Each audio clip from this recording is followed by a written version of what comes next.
courtroom was packed, the air thick with tension as Judge Charles Hargrove, a man known for his sharp tongue and unwavering authority, presided over the afternoon session.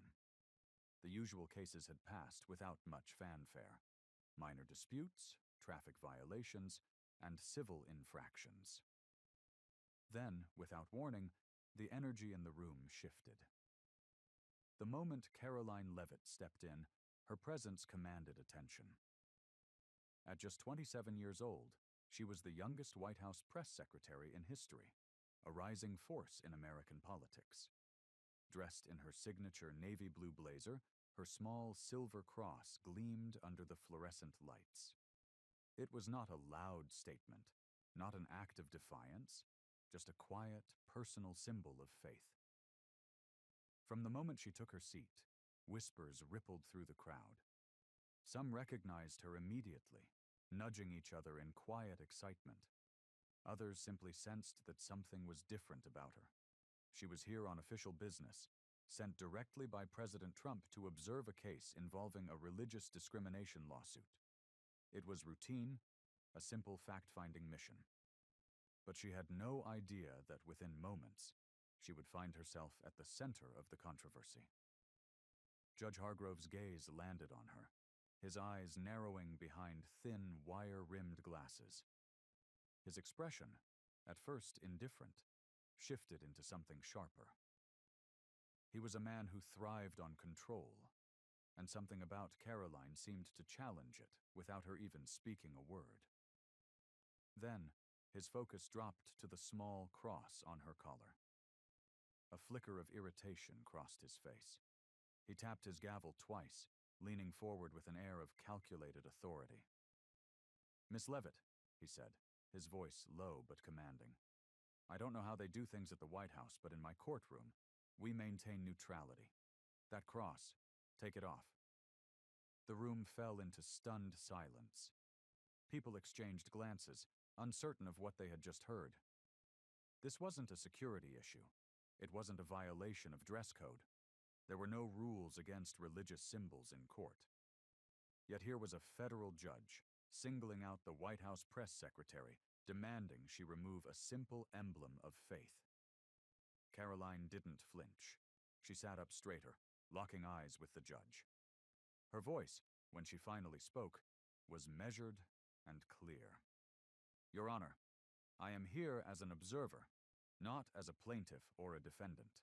My attire is professional and within all guidelines. The First Amendment protects my right to wear this cross." Judge Hargrove scoffed, waving a dismissive hand. "This is a court of law, not a place for religious displays. You want to represent the government? Then act like it. I am ordering you to remove it or face consequences." A murmur spread through the courtroom. The tension was palpable. Some in the audience seemed uncomfortable, others intrigued. This was no longer just about Karoline's cross. It was about power, control, and whether or not she would yield. Without hesitation, she responded, "With all due respect, Your Honor, the Supreme Court has already ruled on cases like this. The government cannot suppress religious expression without a compelling reason. If you are choosing to penalize me for exercising a constitutional right, I will need to request a legal justification." The judge's jaw tightened. He had not expected resistance, certainly not from someone so young. He banged his gavel, his voice rising. "Enough. You are in contempt of court. I am issuing a fine of $500. Pay it before you leave." Gasps echoed through the room. A few reporters in the back scribbled furiously, sensing the weight of the moment. Karoline, however, remained perfectly still. She reached into her bag, pulled out her phone, and placed it on the table in front of her. "I will pay the fine, Your Honor," she said evenly. "But I am also officially documenting this violation of constitutional rights, and I will be taking the necessary steps to ensure that this does not happen again." A shift occurred in the courtroom, an unspoken understanding that something far bigger than a simple fine had just begun. Judge Hargrove had intended to exert his authority, to make an example out of her. Instead, he had ignited a battle he was woefully unprepared for. Karoline Leavitt was not just any government official. She was someone who knew the law, knew the system, and knew exactly how to fight back. Judge Hargrove leaned back in his chair, his expression unreadable, but there was no mistaking the shift in the courtroom. He had expected compliance. He had expected Karoline to back down, to quietly remove the cross and let the matter rest. Instead, she had done something far more dangerous. She had challenged him, not with anger or defiance, but with precise knowledge of the law. The murmurs in the room grew louder, reporters in the back already typing away, knowing this was no longer just another routine case. This was the kind of moment that could ignite national headlines.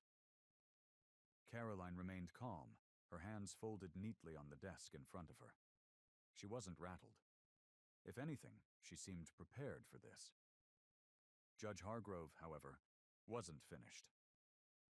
He tapped his gavel again, this time more forcefully, as if trying to reassert his authority over a situation already slipping from his grasp.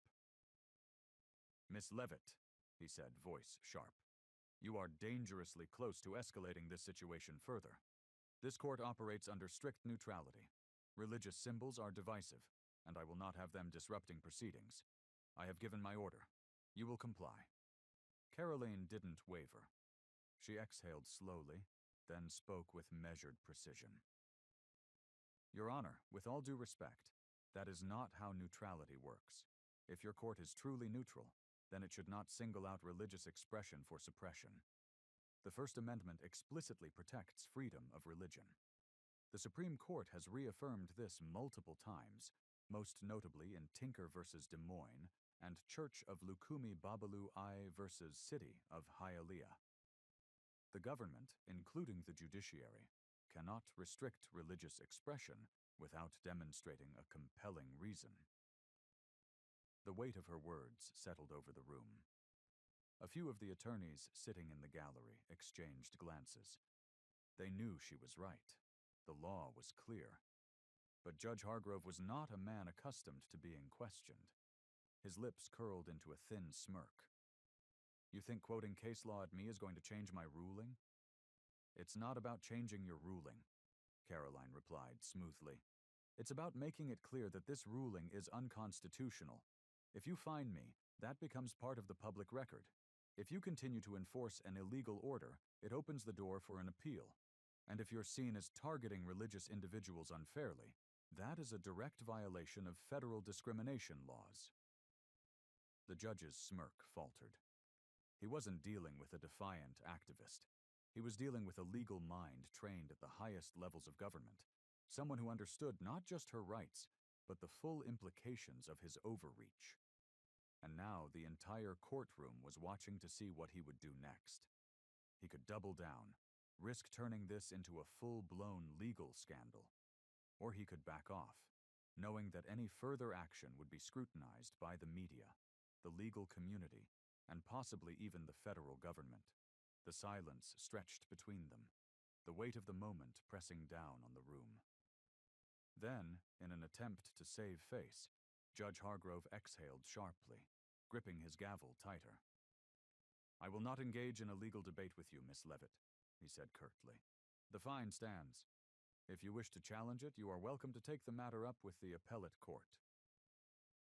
Karoline tilted her head slightly, studying him. He was retreating, not in words, but in posture.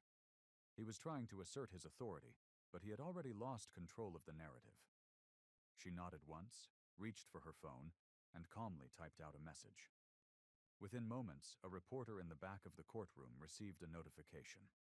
A single tweet from Karoline Leavitt had just gone live. "Federal judge fines White House press secretary for wearing a cross in court. Clear violation of First Amendment rights. We will not be silent." Religious freedom. The story had just gone national. The courtroom remained silent, but outside its walls, the internet had already erupted. Karoline's tweet spread like wildfire, gaining traction within minutes. Conservative commentators picked it up first, blasting Judge Hargrove's actions as an attack on religious freedom. Within the hour, legal experts began weighing in, some supporting Karoline's stance, others arguing that the judge had the authority to regulate courtroom decorum. But one thing was clear. This wasn't just a minor courtroom dispute anymore. It had become a national conversation. Judge Hargrove's face tightened as he glanced at his court clerk, who was discreetly checking her phone. He could see it in her eyes. The moment he feared had arrived. The courtroom doors remained shut, but he could already imagine the reporters gathering outside, cameras rolling, headlines being drafted. Karoline remained seated, her demeanor unshaken. She had known this would happen the moment she sent out that tweet. She wasn't just defending herself. She was sending a message to every person of faith who had ever felt silenced. The gavel might belong to the judge, but the power of the narrative was hers. Outside the courthouse, conservative media outlets had mobilized in full force. Fox News ran a breaking news banner. White House press secretary fined for religious symbol. Legal battle begins. Ben Shapiro released an immediate reaction video titled, "Judge tries to silence Christianity. This is unconstitutional." On the other side, liberal commentators scrambled to control the damage. CNN's legal analysts tried to spin it as a non-issue, claiming that religious neutrality was an important part of the judicial system. MSNBC ran a segment questioning whether Karoline was using the incident to stir controversy. But the public wasn't buying it. Thousands of tweets flooded social media, many from ordinary citizens sharing their own stories of feeling pressured to hide their faith in professional settings. Hashtags like "Cross to Religious Freedom," "Cross in Court," and "Leavitt v. Hargrove" trended nationwide. By the end of the day, even politicians had joined the debate. Several Republican lawmakers issued statements condemning Judge Hargrove's decision. Florida Governor Ron DeSantis tweeted, "No judge has the right to strip an American of their First Amendment freedoms. Karoline Leavitt is standing up for every person of faith in this country." Texas Senator Ted Cruz went even further. If a judge thinks he can fine a woman for wearing a cross, what's next? Will he start banning prayer altogether? This is an outrageous abuse of power. Back in the courtroom, Judge Hargrove clenched his jaw, realizing that he was now the center of a national controversy. He had thought that fining Karoline would be a simple exercise in authority, a momentary exertion of control. Instead, he had ignited a political and legal firestorm that threatened to consume his career. A tense conversation was already unfolding behind the scenes. The courthouse's administrative office had been flooded with calls from journalists and legal representatives demanding comment. The Judicial Ethics Committee had been notified. Even federal agencies were beginning to take notice. Karoline remained seated, her expression unreadable. She knew exactly what was happening outside those doors, and she knew that this was no longer just about her. This was about every person who had ever been told to keep their faith hidden, every individual who had been forced to choose between their beliefs and their profession. She glanced down at her phone, where a text from a senior White House official had just come in. "President Trump is watching. He wants you to know. You did the right thing." Her eyes flickered with quiet determination. Judge Hargrove, still gripping his gavel, had no idea that the real battle had just begun. The weight of the situation finally began to settle in Judge Hargrove's mind.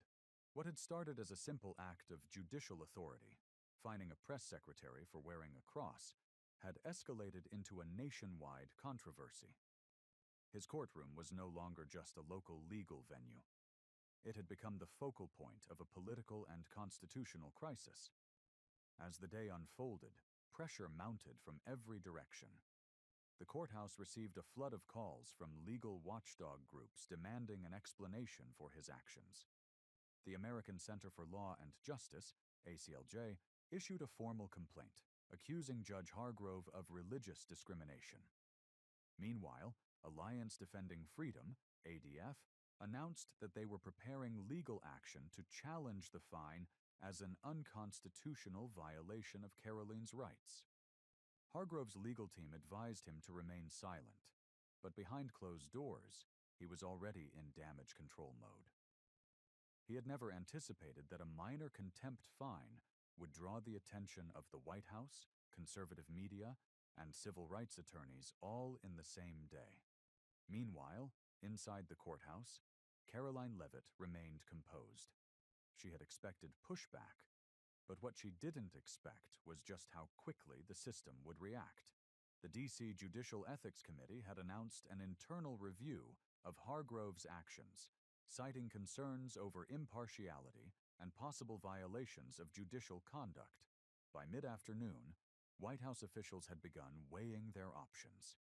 Karoline's direct supervisor, Trump's senior communications advisor, placed a call to the Department of Justice, inquiring about the legal grounds for the judge's decision. The response was clear. The judge was on thin ice. Outside the courthouse, protesters had begun gathering. Supporters of religious freedom held signs reading, "Faith is not a crime," and "Hands off the First Amendment." Their presence underscored the deeper issue at play. This was no longer about Karoline's cross. It was about the growing perception that public officials were being targeted for their faith. Inside the judge's chambers, the tension was unbearable. A phone call from his superior at the D.C. Court of Appeals was short, but brutal. "Charles, you need to issue a public clarification. This is spiraling out of control." Judge Hargrove exhaled sharply, gripping the receiver. "A clarification? You want me to apologize?" The voice on the other end was firm. "You don't have a choice. There's talk of a formal judicial review. If you dig in, this could end your career." Hargrove slammed the phone down, his jaw tightening. He had spent decades building his reputation, carefully navigating the political landscape of D.C.'s legal system. Now, in a matter of hours, it was unraveling before his eyes. Meanwhile, Karoline was already preparing for her next move. She had spent years mastering the art of political strategy, and she knew that moments like these weren't just about defending yourself. They were about shaping the larger narrative. Her team had already drafted a statement for release. It read, "Religious freedom is not negotiable.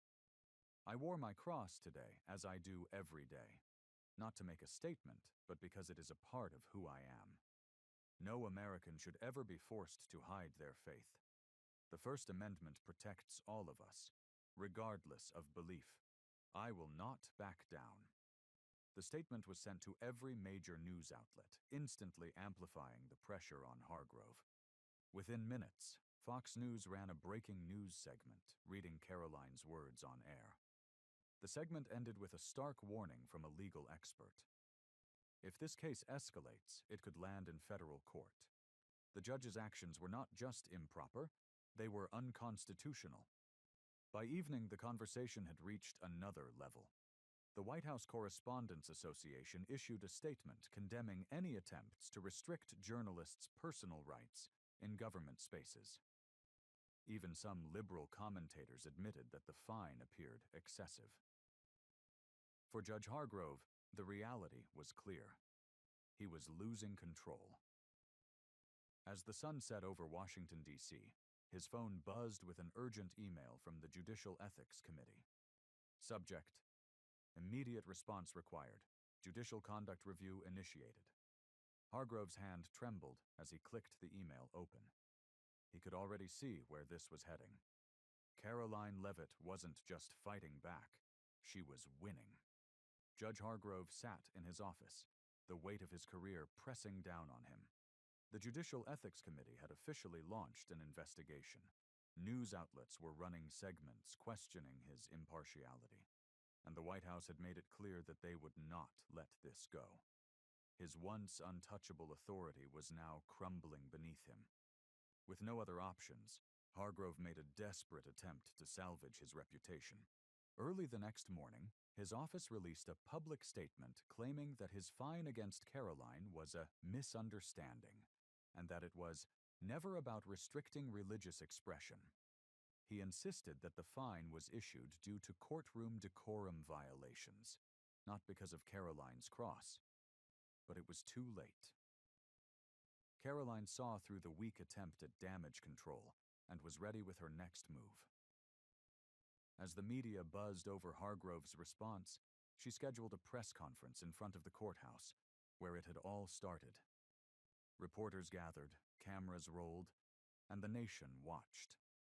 Stepping up to the podium, Karoline exuded confidence. She held up the original fine receipt for everyone to see, her voice clear and unwavering. The judge's statement says this was about courtroom decorum.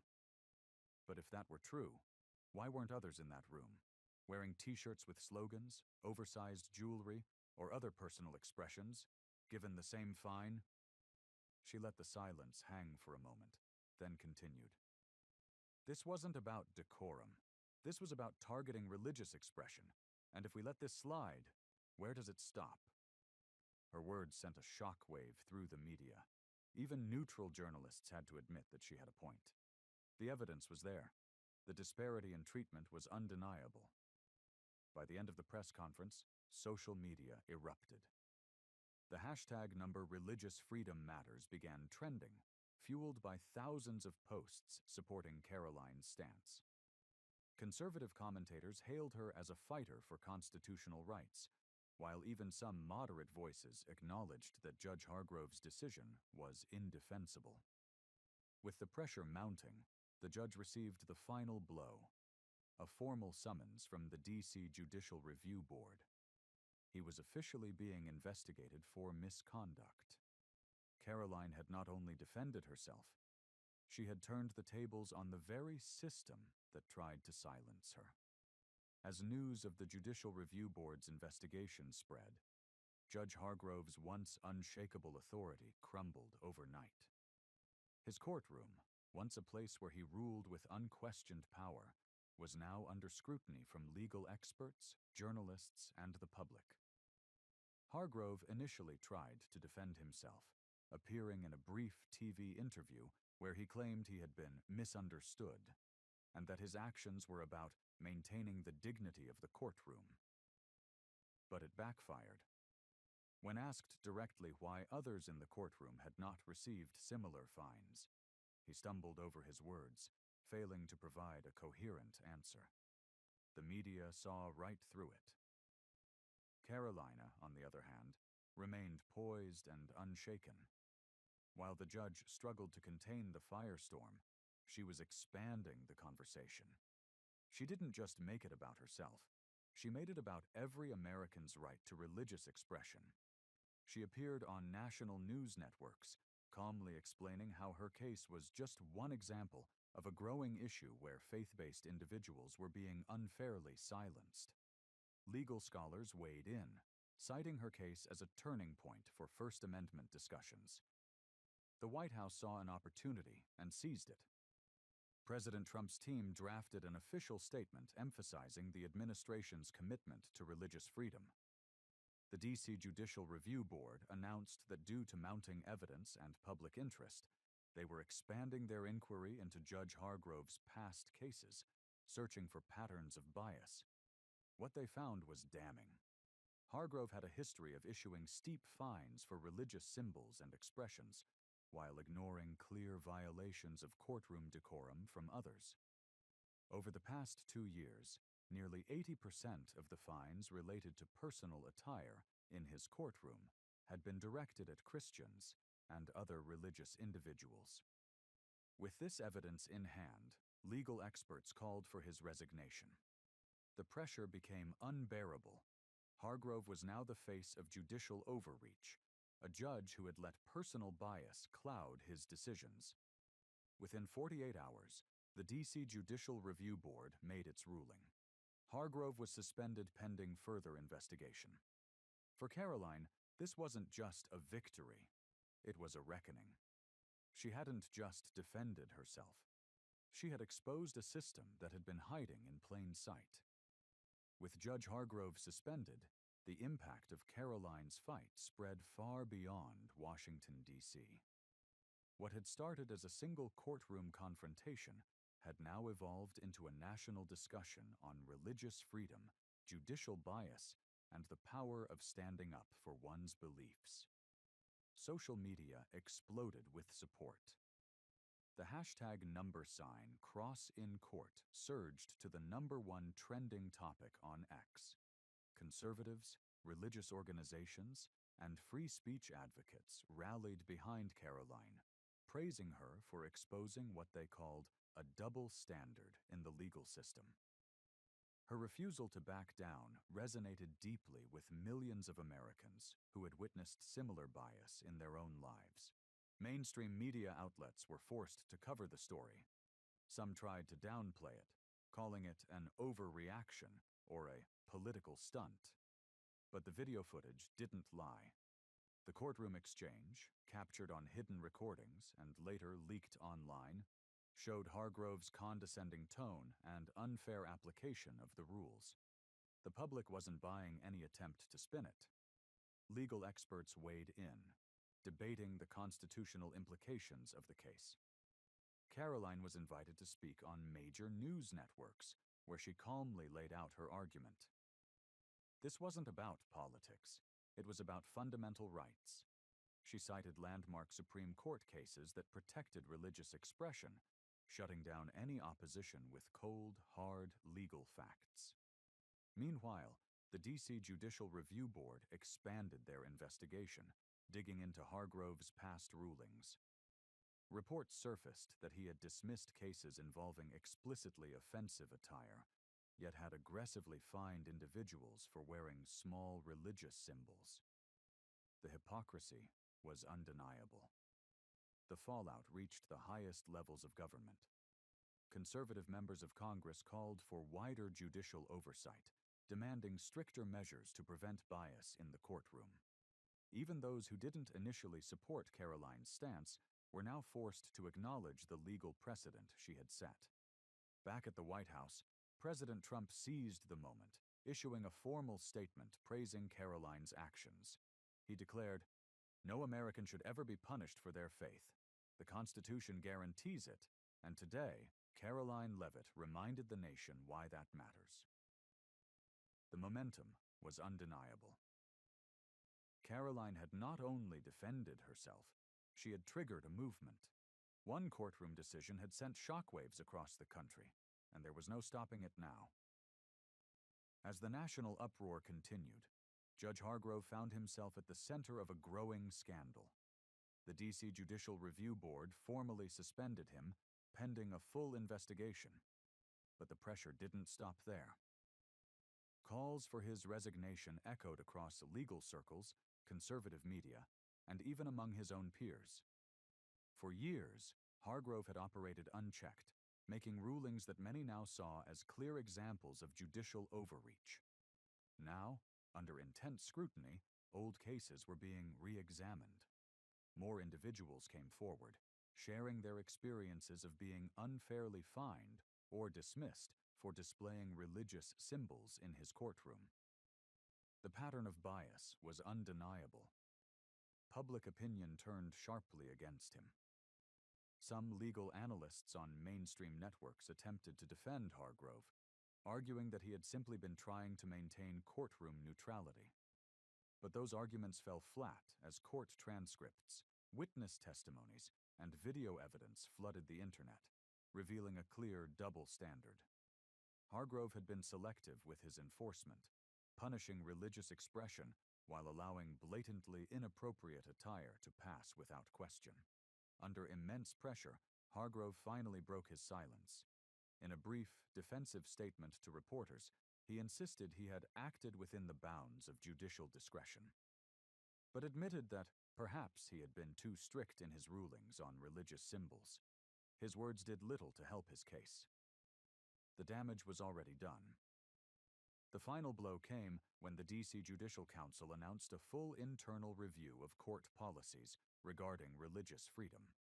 The council declared that moving forward, no judge would be permitted to fine or penalize individuals solely for displaying religious symbols unless it directly disrupted proceedings. It was a massive policy shift, one that Karoline Leavitt had single-handedly forced into motion. Meanwhile, conservative lawmakers saw an opportunity to take the fight nationwide. Several members of Congress introduced new legislation aimed at protecting religious expression in all federal and state courtrooms. Karoline's confrontation had sparked a legal movement, one that aimed to reshape how religious freedom was treated in American courts. As Hargrove faced possible removal from the bench, Karoline had cemented her place in history. She had walked into a courtroom expecting to observe a case.